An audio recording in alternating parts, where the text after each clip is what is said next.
Yo, what's good? Welcome to WinCity Sports, Windsor's only local sport podcast, with your host, as always, Drake Demore, here on the WePodcast site and app.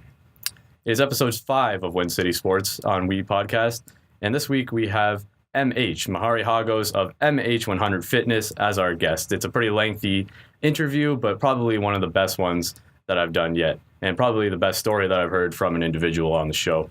We talk all about his upbringing here on the west side of Windsor, and how that drove his initiative to help the kids in the area. We also talk about Windsor's Kicks for Kids program, which he is a key person in that event. And we also talk about the MH100 med ball and all the other things that he is involved in right now. But before we get to that, as always, we're going to have to take a moment to talk about our Windsor Lancers Athletes of the Week. This week from the men's hockey team is Jonathan Reinhardt, and from the women's basketball team, Carly Steer.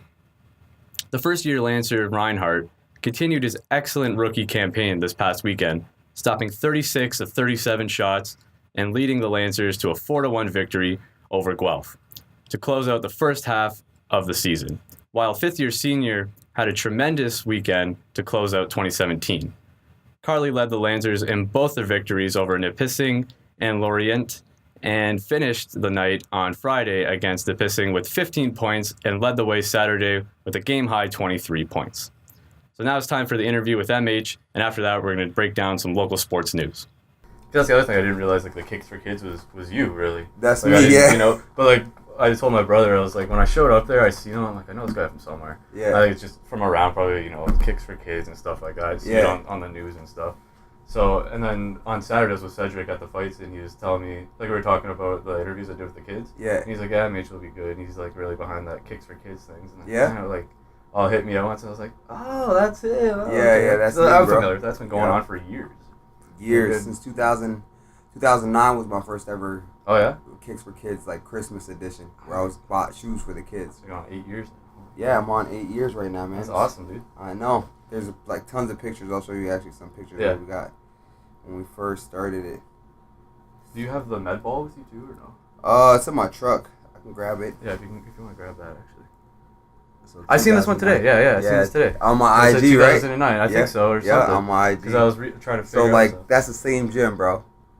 This is 2009. Here? Yep. So these kids now are in high school. Some of them are working for the program. So like most of these kids are in high school. When I first started it, a couple of them got full ride scholarships, basketball. Oh my God, that's unbelievable. My niece got a $200,000 TD academic scholarship, all from this neighborhood. You know, you're not even supposed to be going to university or college coming from this neighborhood, right? So, yeah, they got like full ride scholarships. They're all like top right now. When you walk in the gym, all the boys are making 200 shots. So every day they got to make 200 shots to get the shoes for Christmas. Oh, really? That's how it works? Okay. Yeah. That's wicked. So, like, the younger ones, I'll have them do different things, you know what I mean? Like, yeah, a little more realistic, I guess. And then here, where I do, like, the teenage boys and girls, where I bring people that got, like, full ride scholarships to come and talk to them about scholarships, about, what do you call that, like, SATs and what they went through and how it is to play in D1 sports and things, you know? That's wicked. And then there's like a younger crew, bro, like 5, as young as 5, just putting in work. That's great. You know what I mean? I literally have the best job in the world, bro. And then like for like actually seeing it now, like 8 years later, to the boys that were like 13, being 21 right now, killing it. Like my boy Munis Tutu got a D1 scholarship to LMU, and then he went back. He's at Carleton right now, right? And so I have him do like boxes, you know? Yeah. Like I got stuff upstairs for him. Like I started him young, bro. You know what I mean? For real. He was a little kid, bro. That's great. So that's awesome. And then this is the end result.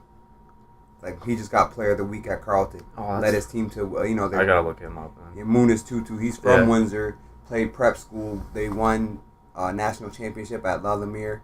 And then went to full ride LMU in California.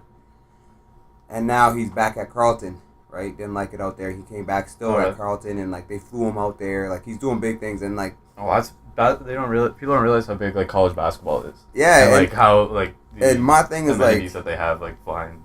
Yeah, like stuff, the thing is with me is he's playing college basketball and he's doing it so big. Like he's like basically like the poster child because he took what we were saying until he just all I was trying to do was like preach to these kids to be like, hey man, don't sell crack cocaine, don't do crack cocaine, don't go to jail, you know, don't be like what everybody expects us to be from this neighborhood. You know what I mean? Like your neighbors are crackheads. There are now it's like meth heads and fentanyl addicts. Like somebody overdosed on fentanyl in the parking lot. It was in the newspaper.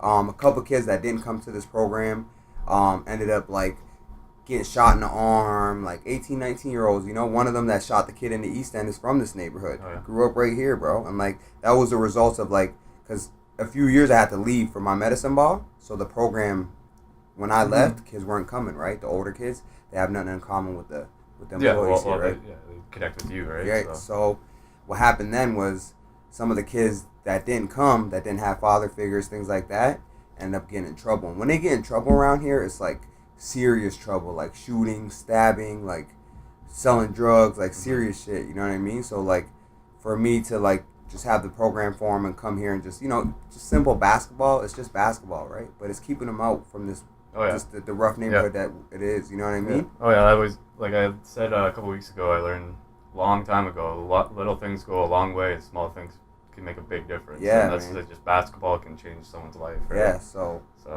I teach them all this fitness and all that, but like, you know, then when they start, like the girl Josephine in there, she was one of the girls from my program.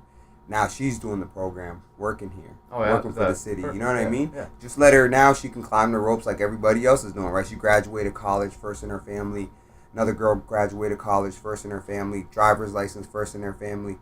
And then if they want, these job postings come up here too, right? Exactly. So if they want to climb the ropes and they want to do something else and they want to do that, they can, you know? So it's just giving them opportunity, right? It's not just about getting them out of the bad neighborhood or whatever. It's opportunity for work, for school, and for life, life. Yeah. So, all right, man. That's great. Let's do this, dude. Like, all right. So I always do like a big background. I know we were looking at the questions here. Yep. This is probably the most broad way I've ever put it. Like I said, I always want to get a little background on everyone. Just tell me your story.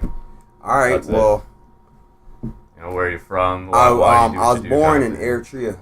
Oh, really? Okay. Yeah.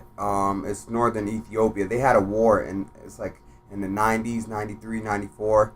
My family was like war torn. I remember like my first memories was going to grade school, like junior kindergarten, and my older brother coming to pick us up because we had to we running away from school because they're blowing up schools and hospitals. So as we're running home, I just remember little things like my first memories were war. You know what I mean? As we're running home, you can see missiles, you can see people getting shot, you see like the Ethiopian soldiers were coming invading where I was from, right? So then in 1993, we moved from Eritrea to Ethiopia, right? Because we were we have brothers and sisters in Windsor, and I had another brother in LA. So they were trying to get our family to come here, you know, away from the war, like every other refugees and things like that. So we moved to Ethiopia, lived in the slums out there for 2 years, and then our papers got passed, and we were able to come, and we moved they brought me, my brothers, and my sisters, and my mom. My dad was already here also. They brought us here, and then in 1994, April, we landed in Toronto. Stayed there for a month, and it was my older brother's idea. He didn't want us growing up in Toronto for some reason. My sister was living in the hood out there, and was like, hey man, I live in Windsor, small town, drive him down here. So came to Windsor, and then life started happening in 1994, April, so came to Windsor. I was going to grade 4 in Gordon McGregor, right? Oh, yeah? Okay. So I told my mom, I said, man, I need new shoes. You know, I was slipping all over. I needed back to school shoes, right? This is why MH Kicks for Kids started. Right. So I tell my mom, and she tells my brother he needs new shoes. He's slipping, right? So there's a bunch of us. You know, I'm the youngest of 9, right? Oh, yeah? Okay. Yeah, so my oldest brother says, all right, cool, we'll get him some new shoes. So they go over to Detroit, and they give me these shoes. And I'm cutting, I'm killing people. Like, I'm so fast on grass, right? And I'm in grade 4. So I walk in the hallways of Gordon McGregor, and one of the kids goes, hey, Mehari, man, why are you wearing baseball cleats? So they bought me baseball cleats for back to school shoes, dude. So years later, when I was working at Waterworld, I seen a little Arabic girl wearing soccer cleats as shoes. Like in the gym, she's running around in soccer cleats. And it triggered in my mind, I'm like, wow, like they all go through this, right? Yeah. We all go through this. So then I started the Kicks for Kids Foundation, where I buy all the kids. You know, I just reward them, right, when they come and work out hard. You know, I just want to give them something for Christmas because, number one, I know they need shoes. And number two, I was right there with them where Yeah. Christmas always yeah. missed us. You see, that was me. Like, you know what I mean? You looked at that girl and said, that was me when I was 9 years old at Gordon McGregor, right? And that's when it was like, Yeah. this is what I got to do? Is that what happened? Or Yeah, like, I realized, like, you know what? It just brought back memories. I'm like, wow, like, you know, I wonder how, you know, how much these kids are getting teased at school, you know, for having shoes like this. And, you know, their parents can't understand, right? So, like, I realized, I'm like, wow, man, let me do something about this. Because I knew I relate to them big time. And that's why, big reason why I work here. From Gordon McGregor, we moved downtown in 1997. Right here, 398 Wyandotte Street, right next door to Waterworld. At the time, Waterworld wasn't built. And I was going to Begley. I'm at Begley, and this is way different than Gordon McGregor. I went from a school where it's all these white kids, and they had lunches, and if you didn't have lunch, you know, everything was good, and they had their own. I go to Gordon McGregor, and we have breakfast clubs and lunch clubs because kids didn't have lunch, right? So I'm like, oh man, I'm at Begley, and I'm just realizing how rough it is, right? On the walk home and on the walk, I see drug addicts, I see drug dealers, right? That's what we thought was cool. So I have my best friend Daryl Townsend who plays in the CFL. Yep. We lived here and we played ball in the gym right here every day, and we seen all these people we looked up to, right? And they're all, you know, nothing against them, and it wasn't their fault because that's probably all they knew because of their parents. Probably that's all they knew. Yep. They were telling us, hey man, go sell crack if you want to make money.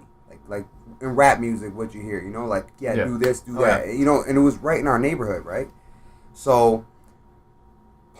Luckily we were good in sports. So we played Core City basketball. So every weekend, instead of being in the neighborhood, we'd be gone away for tournaments, right? So the tournaments kept us away. So I know how important sports are, right? Because practice and tournaments, the more you're at the gym, the more you're in the gym, the more you're at practice or going to tournaments or playing games, the less you're in the neighborhood. Yeah. You know what I mean? The less you're about to...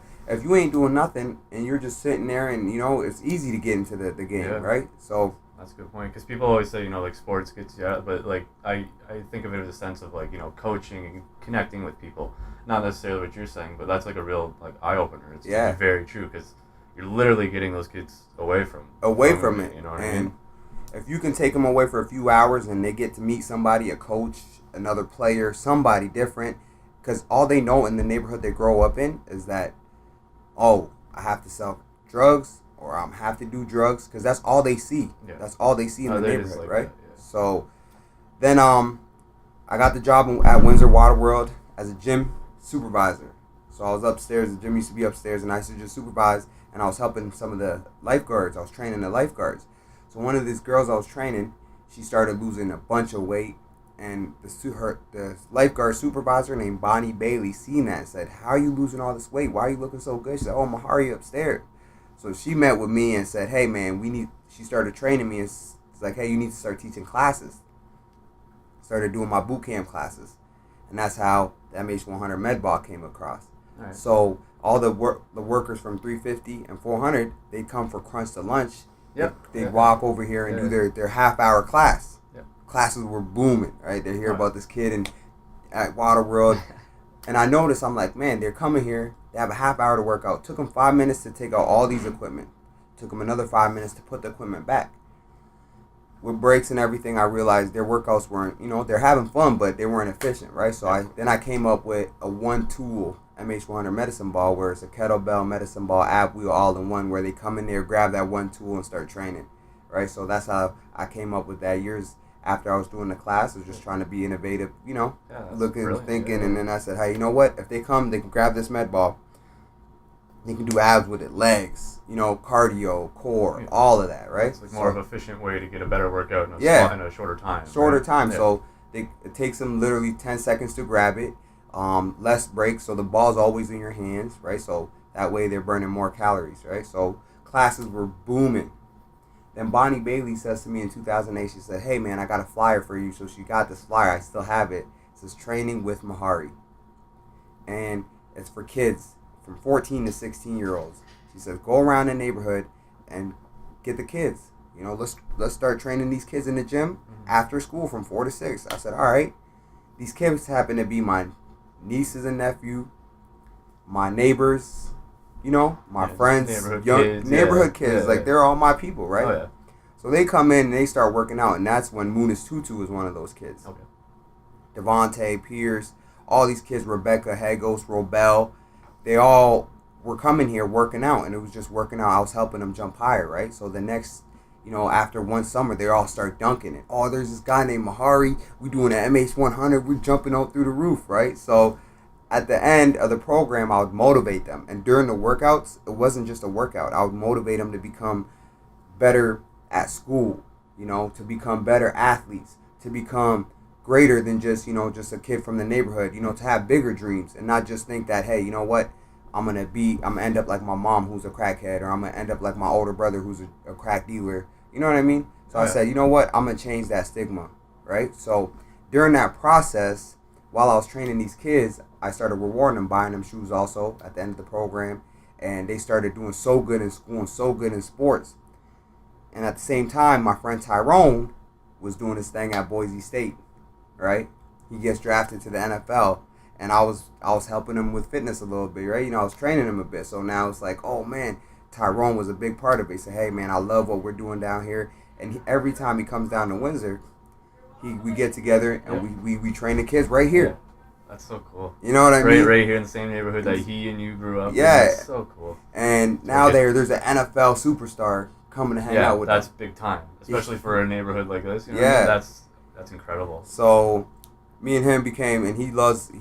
He's a big supporter, and we do backpack giveaways in August for when they go back to school. Give them new clothes, you know, brand name stuff, just to make them feel cool and just to probably not get teased at school, and to give them more confidence, right? And to let them know, hey, you know what, man, just it's okay. You know, this is gonna happen, but just keep going, right? So everyone knows what that's like, and like I said, you guys. Especially us, right? we had obstacles, and we both have different obstacles, but we both overcame them, and at the same time, we're just trying to show these kids, like, hey, you know what, you can make it, right? So, started helping the kids, and the program grew, and we started saying, hey, you know what, let's do the program from kids from 5 years old all the way up to 18-year-olds. So we started getting grants, got an after-school grant, where these kids come and they get free snacks, and when the grant's done, when school's done, I rent the gym with Tyrone, and we help these kids with training. We also take him to Malden Park, and he comes to Malden Park, and like Instagram photos, everything with him training at Malden Park with them.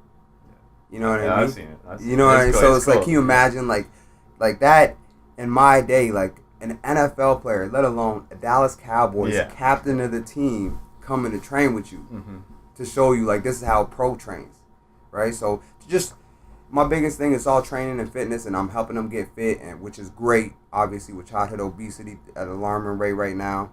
I'm helping them, you know, have bigger dreams, but at the end of the day, we're teaching them work ethic. Yeah, that's one thing I want to say. I like how you're having them put in the work, you know what I mean? Yeah. And then they get the reward. Yeah. Don't expect anything to be handed to you, right? Because like you said, it's going to help you in sport and in school. Yep. You're going to do the work to get the achievement, right? Yes, sir. That's what it's all about. And after that, the program just been growing ever since, and I've been so blessed with my businesses growing. I had to leave for a little bit, and I noticed when I left, some of the kids that weren't able to come into the program, how effective they were. Like, we're building on stats right now to the kids that were in the program, gotten, like I said earlier to you, full ride academic scholarships to a TD $200,000 scholarship.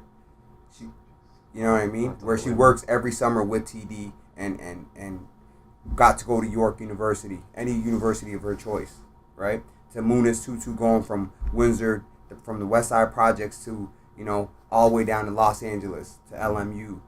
And now we got kids that playing prep high school basketball.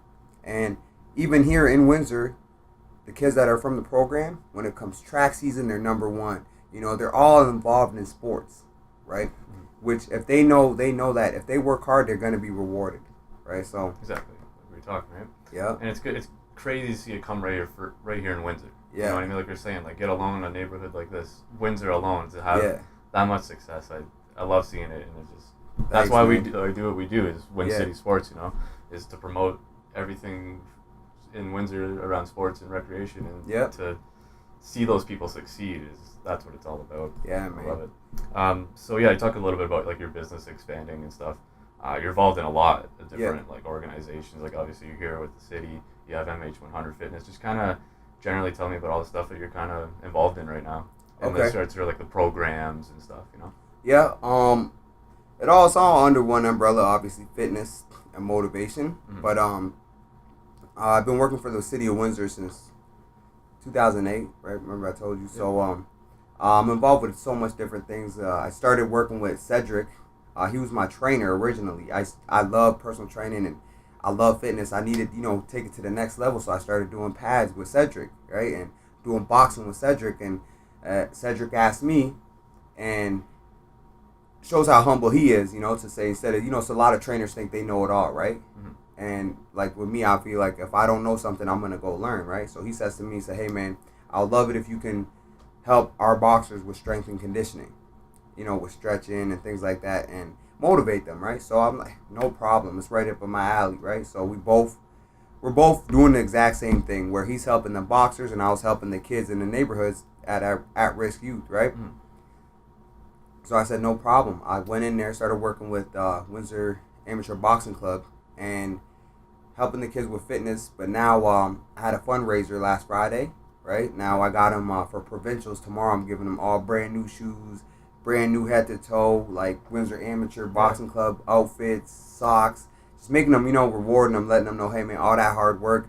My biggest saying is if you don't grind, you don't shine, right? So like you guys been grinding. And now here you can be shining as a team, right? And I noticed they didn't even have team uniforms. Oh yeah. Yeah, and then I noticed their shoes weren't up to date and their equipment wasn't up to date. So I said, hey man, let me take over on that part, right? So came in with the Windsor Amateur Boxing Club and been helping the boxers. Also I do a women's boot camp that I run, similar to the Crunch to Lunch, but this one's boxing/boot camp. So they do boot camp workout at the beginning, core, legs, bands, and then they do a boxing workout for the last half hour of the class. Okay, man. Yeah. So I do want to talk a little bit about boxing, but just one thing that it popped in my mind a little bit as we were talking here. Have you ever heard of the show called The Wire? The Wire, yeah. So I used to watch that. That's one of my favorite shows. It kind of reminds me of this, and especially when we come to the boxing, that part, the whole show is kind of basically based on true stories in Baltimore, and the guy. Dennis Wise, he was a boxing coach. Yep. He was a boxer. He went to jail and he came back, and the same thing. The kids, they grow up in that neighborhood, and that's what the whole show is about. It's about Baltimore and them getting drawn into that lifestyle. And Dennis Wise, true story. That's what he did. He started his boxing club to pull the kids off the street. Yeah. And to basically do what you're doing. It's just funny how you see the connection there. Like I was like, this sounds familiar. Yeah. But yeah, it's just a funny connection. But yeah, let's talk about boxing a little bit. Like I said, I was doing some research on you, looking at your Instagram. I see you training with Cedric. Mm-hmm. It seems like something that you enjoy and probably believe is very beneficial for fitness, right? Yeah. Just kind of touch upon that, how the love kind of came to be. Did you got connected with Cedric just to start working with him, right? But then you started boxing with him as well, or? Yeah. As soon as I did the workouts, I've noticed it was a lot different than any other workout that I've ever done. Mm-hmm. I've ran hills. I've done, weights, track workouts. I played football, AKO for years. I played basketball, everything. But when I did boxing, I noticed how different it was. And I realized how, I fell in love with it right away because it was every time I couldn't not perfect it, but I couldn't, I don't know how to say the word, perfect and progress at the yeah, same time it was weird. Every time I thought I was in shape, I wasn't in shape. Yeah, you know what I mean? Every time, maybe I'm not. Yeah, maybe I'm not this tough, right? Yeah. And I noticed how hard it was. And then when I did more research, and I've been all around the world with obviously my medicine ball and with personal training, I noticed every athlete was doing boxing. Russell Wilson was doing boxing.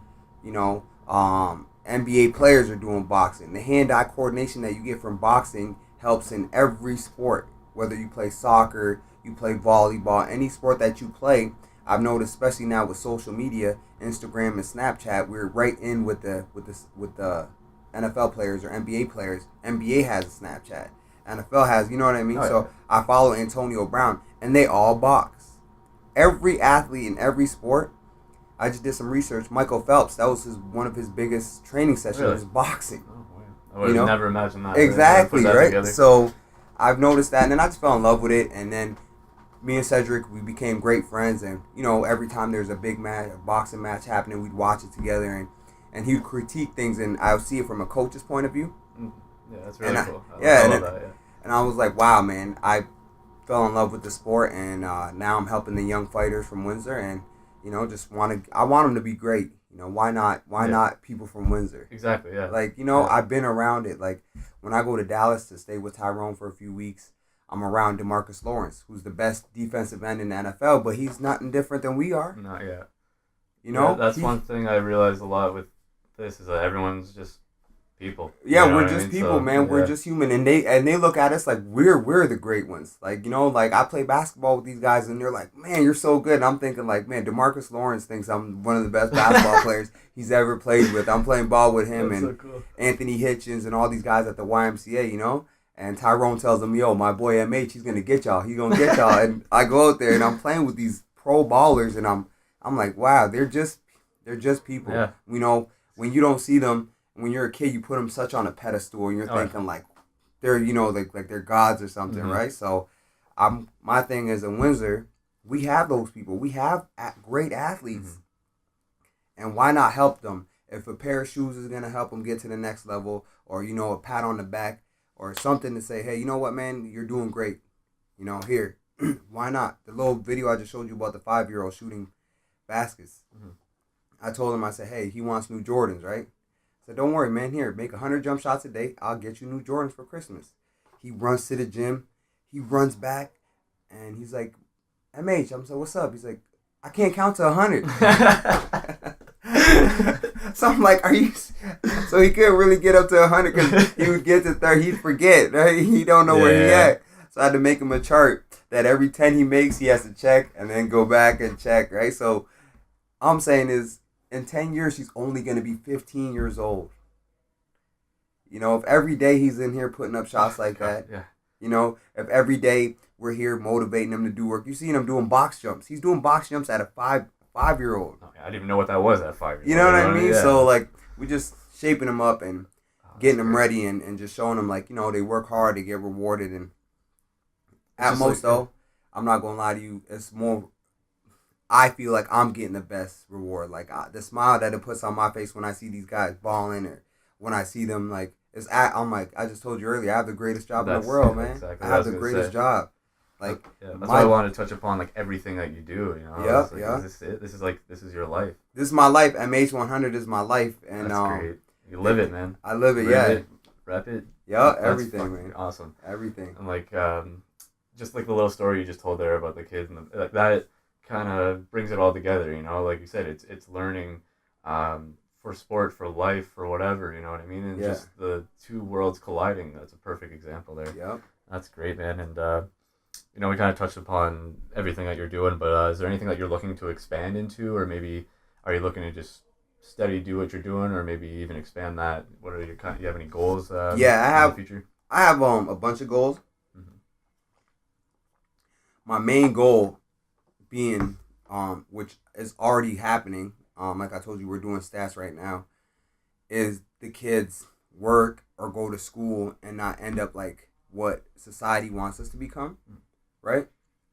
So my work is already being done. So like that goal is there. But I have another goal, which is I want to have a better facility for these kids, right? So the guys that I have at prep school right now in high school that I train every summer, next summer when they come, I want them to have, you know, these things called the hyper boots things where they put all the NBA players have them. All these big D1 schools have them.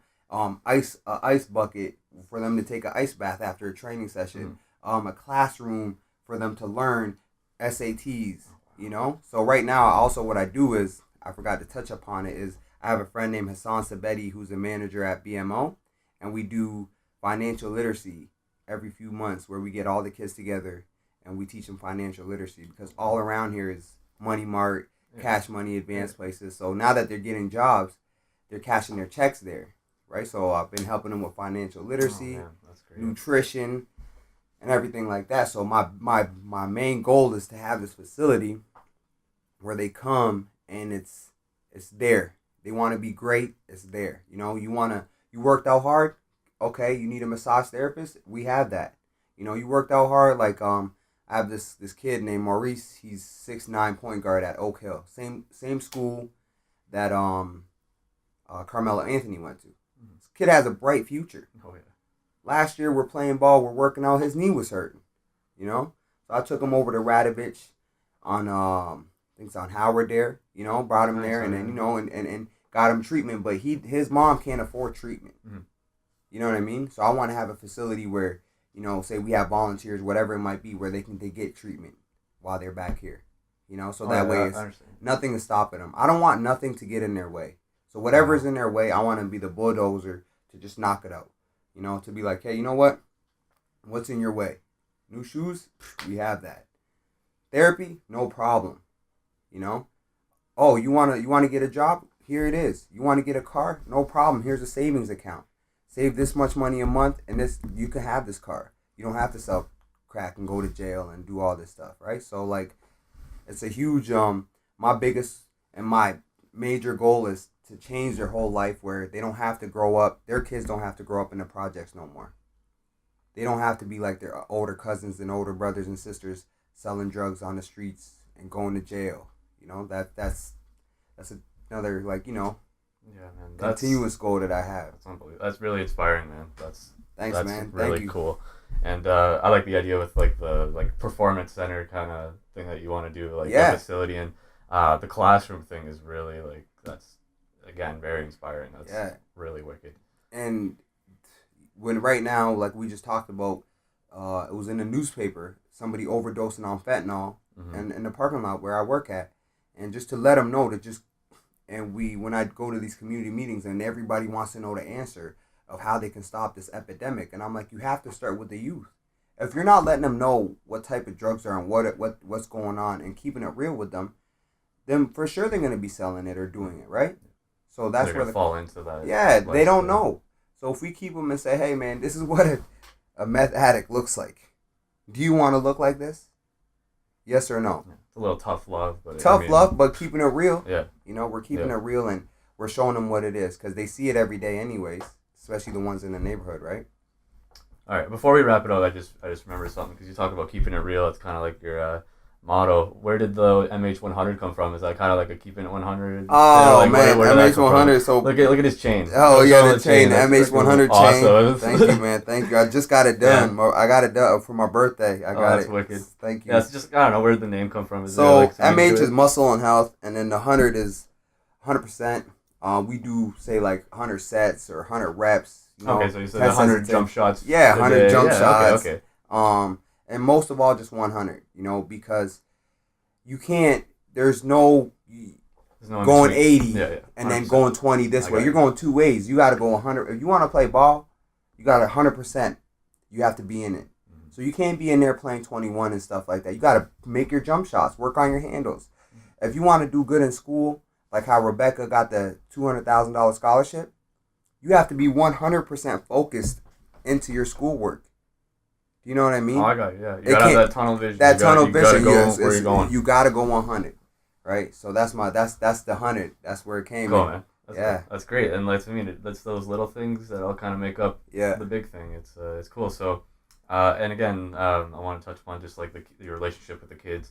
That's what we talked about a lot like throughout this whole time here. But you can tell it really is truthful and really resonates. When I interviewed Hunter Lee and Tucker Myers there at Windsor Amateur Boxing Club, I was talking about like what are you guys doing to train going into your fights? Not just boxing, but what else? And they just kept saying, MH got us doing this.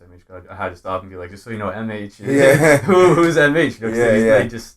They're so invested in you that they don't even think to explain who MH is. They're just like MH make me do this, and I do it because told me to. Yeah, I mean that's what makes it great. And coach, just like Cedric, that's another thing we talked about. That's crazy because I just been working with these kids, just recently. Oh yeah, just 6-7 months now. We started in the summertime. We have a big impact on a younger. And can you imagine all the other kids that we've been working 5-6 years with, right? So like, and what you said earlier, I care. I care about Hunter and I care about Tucker. I care about these kids. Like I see what they're doing. They can be out here bullshitting. You know what I mean? They can be out here playing video games. We grew up, we didn't have none of that. Mm. Like we had we had a couple PS2 or whatever it might have been at the time, but it wasn't like that's probably outdated then too. Yeah, right? like and now like they got their phones, they're on their phone 24/7. They go home, they got Xbox 360, they got all these things keeping them away from being fit and being focused. But yet they come and they motivate me, bro. Let alone they saying MH. They motivate me. One time, about a week ago, I went out there and it was raining, freezing ice rain. And they were running to the river and back, sprinting to the river and back. What am I, like, you know what I mean? Like, I take that motivates me. I see these kids are, they come from nothing. You know, they're hungry. I'm hungry. It motivates me to come out here and to realize, hey, you know, I gotta keep grinding. I gotta keep working hard. And if, like, I said her name one time, but this lady named Bonnie Bailey. If it wasn't for her, none of this would be happening. She was a huge believer in me.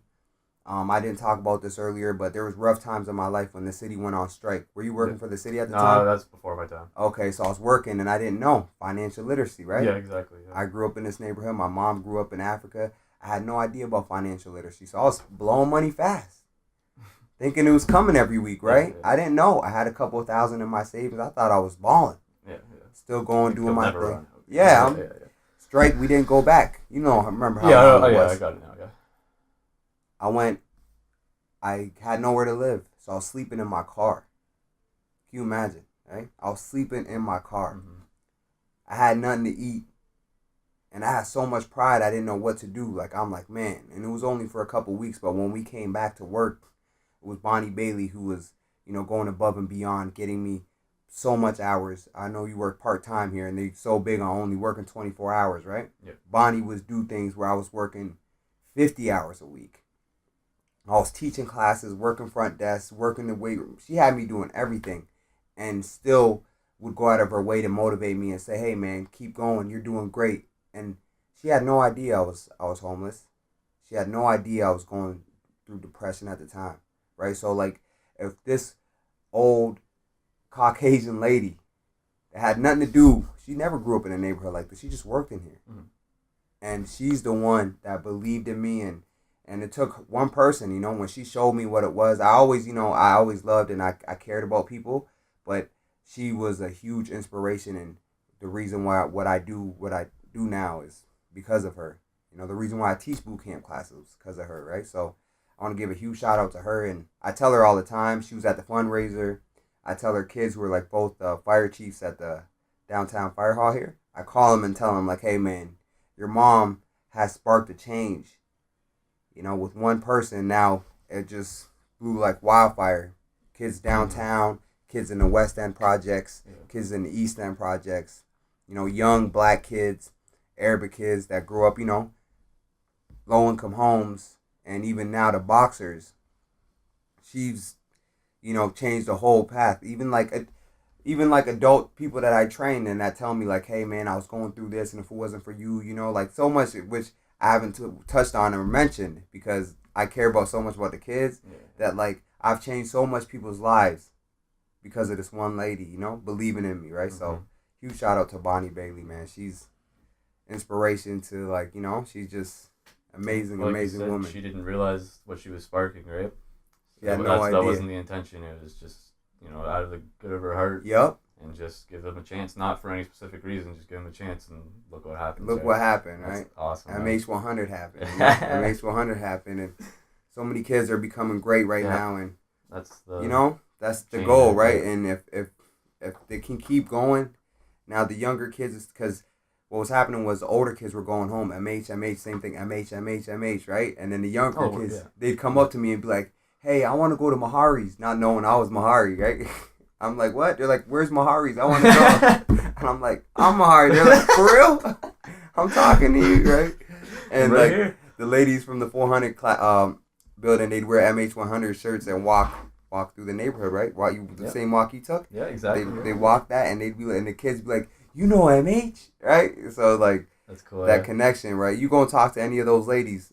Last time I taught class, I gotta mention it now. I didn't realize that they were coming to train with you. Yeah, if you talk to them, last time I trained them was 2011. They still talk like I see them at like Costco or anything. They're like, Mehari. They lose their mind, right? And I'm like, really? I'm like, you remember me? It's crazy, man. So that's great, man. That's what it's all about, though, right? Like, thanks, man. Thank you, dog. Great. Thank you. So just to kind of wrap it up, like I said, you do train adults as well, but anyone that might want to get themselves involved in even the kids programs, adult programs with MH and MH100, just tell us where to find you and how you can get involved.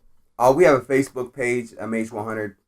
You can find me on Instagram, MH100 Fit, Snapchat, MH100 Fitness, or contact me at the boxing club, Windsor Amateur Boxing Club. I'm there all the time now.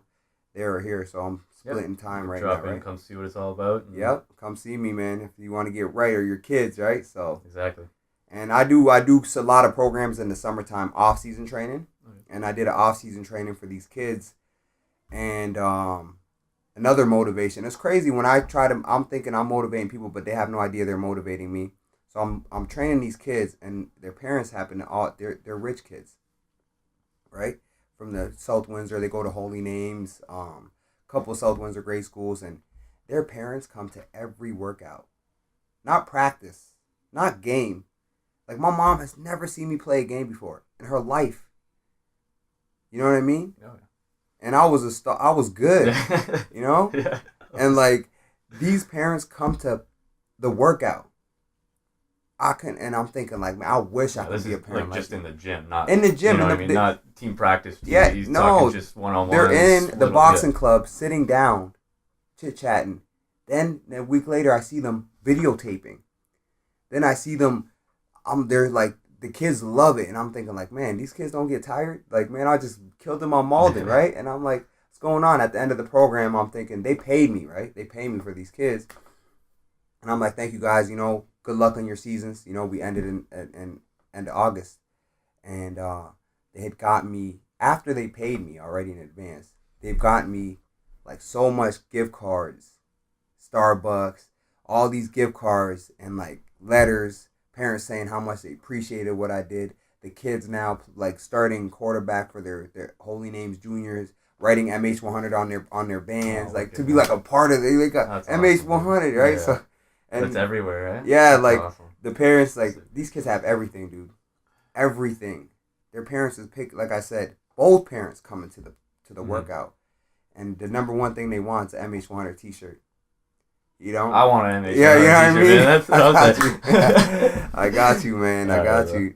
Awesome, dude. Well, just thank you, man, for taking the time to do this. No problem, man. Amazing story and great conversation, bro.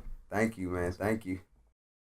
Okay, welcome back to WinCity Sports. I hope you enjoyed our interview with MH.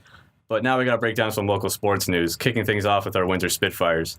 The Spits are battling in a rematch of the Mem Cup final right now as we record this, taking on the Erie Otters at the WFCU Center. They are coming off an 8-5 win Tuesday night over the Kitchener Rangers. From here, the boys are on the road Sunday afternoon in Sault Ste. Marie, taking on the Greyhounds. Next Thursday, they are back home at the WFCU Center against Mississauga.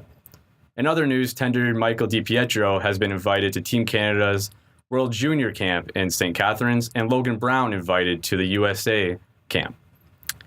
We will hopefully and most likely see both of them in the tournament, kicking off on Boxing Day.